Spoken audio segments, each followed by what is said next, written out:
Bonjour à tous. Je continue à vous partager des extraits du volume de bioéthique de Monseigneur Elio Sgreccia. Les résultats et les issues post-examen génétique. Grâce au progrès scientifique, on espère que le diagnostic génétique pourra de plus en plus fréquemment être suivi par la thérapie. Indications éthiques sur le diagnostic génétique prénatal. Le diagnostic prénatal de type génétique est, dans le cadre des divers types de diagnostic prénatal, celui qui comporte le plus de problèmes éthiques. Il s'agit en effet de savoir si cette forme de diagnostic devient ou non une collaboration à l'avortement. Avant d'exposer les principes éthiques en ce domaine, à la lumière de la reconnaissance de la dignité du fœtus dans sa réalité de sujet humain, même porteur d'une malformation ou d'une maladie, je désire rappeler les diverses attitudes exprimées dans les ouvrages traitant de cette question et adoptées dans la praxis de divers pays. Nous avons avant tout l'attitude de ceux qui, sur la base d'un raisonnement de coût-bénéfice, sont convaincus qu'il ne faut pas laisser vivre ces sujets, parce qu'ils représentent un poids pour les familles et pour la société.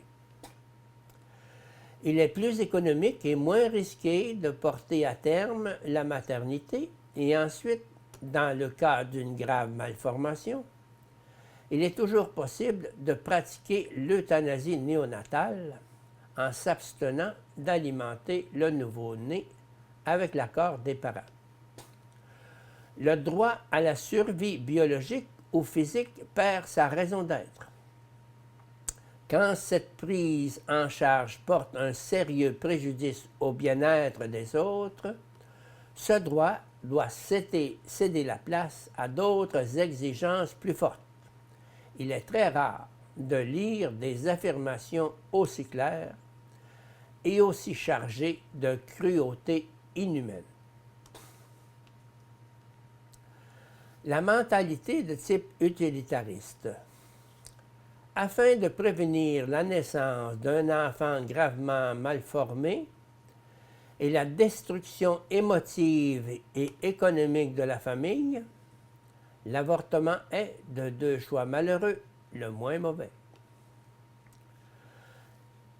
La position des églises protestantes se rapproche beaucoup de l'attitude précédente. Le droit à la vie est subordonné à la qualité de la vie. Cette position fut mitigée 2 ans plus tard, en ne faisant plus appel aux droits des parents, mais plutôt à la liberté de conscience et à la comparaison coût-bénéfice, partant de la définition du fœtus comme personnalité potentielle. La 5e attitude est justement celle qui est ouverte au diagnostic prénatal, mais accompagnée de conditions déterminées. Cette attitude part du fait certain, biologiquement et rationnellement démontrable, que l'embryon ou le fœtus est un sujet humain et qu'il jouit de la pleine dignité humaine et du plein droit à la vie qui sont reconnus à tout être humain. Le fait que la croissance et le développement du sujet n'aient pas atteint leur plénitude peut permettre de parler de développement potentiel, mais non pas de personnalité potentielle ou d'humanisation potentielle. Chez l'embryon comme chez le fœtus, il existe déjà une individualité qui, si on la laisse vivre, réalise l'épanouissement propre à la personne humaine. Il est hors de doute que la réalité biologique embryon ou fœtus, représente cette valeur individuelle et fondamentale, la vie individuelle, sans laquelle il n'y a pas de sujet humain.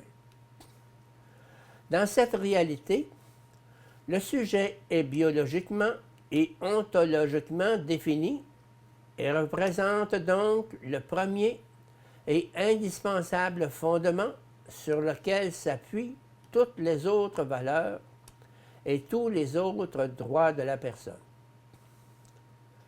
Le fait que le fœtus se présente mal formé et porteur d'une maladie même grave ne diminue pas, mais bien au contraire aggrave, sur le plan objectif, l'offense à la vie et à la dignité humaine que constituerait un avortement.